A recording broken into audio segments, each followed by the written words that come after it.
नमस्कार दोस्तों, स्वागत है आप सभी का हमारे चैनल नीलकंठेश्वर महादेव चैनल पर।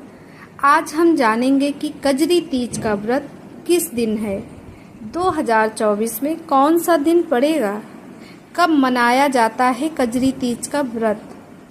तो दोस्तों, वीडियो शुरू करने से पहले अगर आप चैनल पर नए हैं तो आगामी व्रत और त्यौहार की जानकारी के लिए चैनल को सब्सक्राइब करें और बेल आइकन को प्रेस करना ना भूलें ताकि अगली आने वाली वीडियो का नोटिफिकेशन आपके पास सबसे पहले पहुंचे।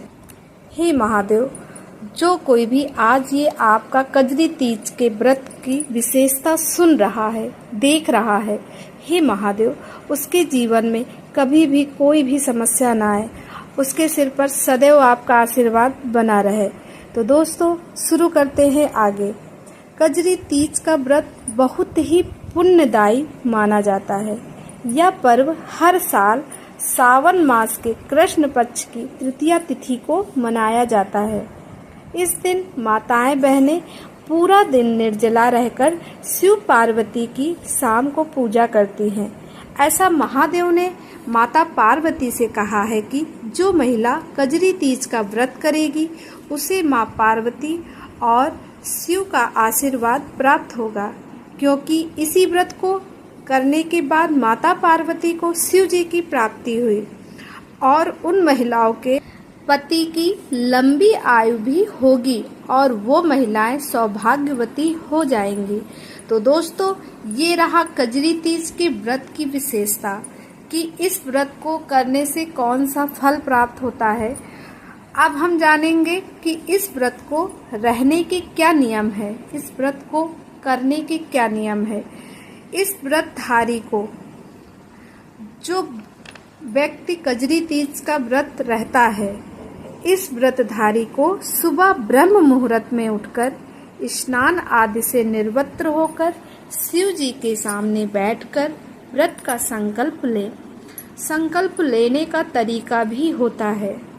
आप संकल्प लेते समय अपने गोत्र को जरूर बोलें और संवत जरूर लगाएं और अपना नाम बोलकर व्रत का संकल्प ले लें और महादेव से कहें कि हमारे व्रत में कोई विघ्न ना आए। ऐसा करने के बाद व्रतधारी को निर्जला रहना है और मिट्टी के शिवलिंग और गणेश पार्वती जी को बनाकर चौकी पर स्थापित करें और केले के पत्तों से मंडप बनाएं और उस मंडप में फुलेरा अवश्य लगाएं। कहते हैं जो लोग व्रत नहीं रहते उस फुलेरा का दर्शन कर लेते हैं तो उनको भी फल की प्राप्ति हो जाती है। तो दोस्तों, जो केले के पत्तों से खम्भ बनाया जाता है मंडप माता पार्वती और शिव जी के लिए, उसी के बीचों बीच में फूलों और पत्तियों को जोड़ के उसकी लरिया बनाकर फुलेरा बनाकर बीचों बीच मंडप में लगाया जाता है। बहुत ही शुभ होता है। जो औरतें, जो लड़कियां इस व्रत को नहीं करती हैं तो कहते हैं कि उस फुलेरे के दर्शन मात्र से ही उनको आधा फल प्राप्त हो जाता है। तो इसीलिए फुलेरा लगाना अवश्य ना भूलें। इसके बाद महिलाएं 16 श्रृंगार का सामान माँ को चढ़ाएं और शाम को पूजा में शिव जी को वो सारी चीजें चढ़ाएं जो रुद्राभिषेक में चढ़ती हैं, जैसे दूध, दही, शहद, चीनी, गंगाजल, भस्म, गुलाल। लेकिन सबसे पहले गणेश भगवान का पूजन करें, फिर शिव जी का, उसके बाद माता पार्वती का। और इस दिन महिलाएं 16 श्रृंगार करके पूजन अवश्य करें। ये ऐसा व्रत है कि ये व्रत जब तक प्राणी के अंदर सांसें हैं तब तक ये व्रत रहा जाता है। रात्रि में विधिवत पूजन करने के बाद, विधिवत पूजन करने का बताया गया है कि शिव जी की विधिवत पूजा की जाती है। गणेश जी को दूर्वा जरूर अर्पित करें और शिव जी की पूजा में उनको पहले गंगा जल से स्नान कराएं, फिर दूध से स्नान कराएं, फिर जल से स्नान कराएं, फिर दही से स्नान कराएं, फिर शहद से स्नान करें, फिर शर्करा स्नान कराएं। ये सारी चीज़ें शिवलिंग पर चढ़ाएं जिस प्रकार रुद्राभिषेक में होता है। विधिवत पूजा करने से हमें पूजा का फल विशेष रूप से प्राप्त होता है। उसके बाद सारी विधिवत पूजा कर लेने के बाद माता पार्वती को श्रृंगार का सामान सारा समर्पित कर दें। फिर सुबह भोर में सुबह जल्दी उठकर माता रानी से अखंड सौभाग्य का आशीर्वाद ले। अगले दिन उन पार्थिव शिवलिंग को विसर्जन करना होता है। तो उससे पहले कहते हैं कि सुबह भोर मुहूर्त में, जैसे कि 4 बजे के आसपास आप सुबह जल्दी उठकर माता रानी से सुहाग ले ले और अखंड सौभाग्य की प्रार्थना करने, कुमारी कन्याएं अच्छा जीवन साथी पाने की कामना करके माता रानी का विसर्जन करें। फिर जल्दी आना नाथ ऐसा कहकर उन्हें जल में विसर्जन कर दें उनको। दोस्तों, ऐसी कई चीज़ें हैं जो शिव जी की पूजा में नहीं चढ़ती हैं।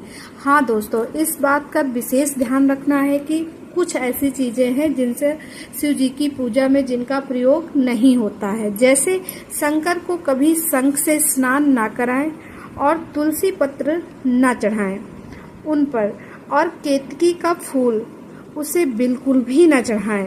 तो दोस्तों, कुछ ऐसे 3 ऐसी चीज़ें हैं जो शंकर पे समर्पित नहीं होती हैं। तो दोस्तों, इस चीज़ का आप विशेष ध्यान रखेंगे। दोस्तों, कजरी तीज का व्रत अपने आप में स्वर्ग की प्राप्ति कराने वाला जैसा व्रत होता है। माता पार्वती और महादेव इन दोनों की प्राप्ति होती है। तो दोस्तों, इस व्रत के रहने का नियम भी है कि आप किस भाव के साथ इस व्रत को रहते हैं। हमें तो इस व्रत को धारण करने के बाद माता पार्वती, प्रभु महादेव ऐसे लगता है कि स्वयं साक्षात वहाँ पर विराजमान है। और दोस्तों, जो लोग इसे सच्चे भाव से इसका व्रत करते हैं, इसे पारण करते हैं, इसे धारण करते हैं, उन लोगों को माता पार्वती और शिव जी के दर्शन अवश्य प्राप्त होते हैं। तो भाइयों और बहनों, अगर आप लोगों को ये वीडियो अच्छी लगी हो तो ज़्यादा से ज़्यादा लोगों को शेयर करें। दोस्तों, हमारे शिव जी के वीडियो पर रुकने के लिए धन्यवाद। अब हम मिलते हैं अगले नए वीडियो के साथ। तब तक के लिए श्री शिवाय नमस्तुभ्यम दोस्तों। हर हर महादेव दोस्तों। आप सभी को कजरी तीज की हार्दिक शुभकामना।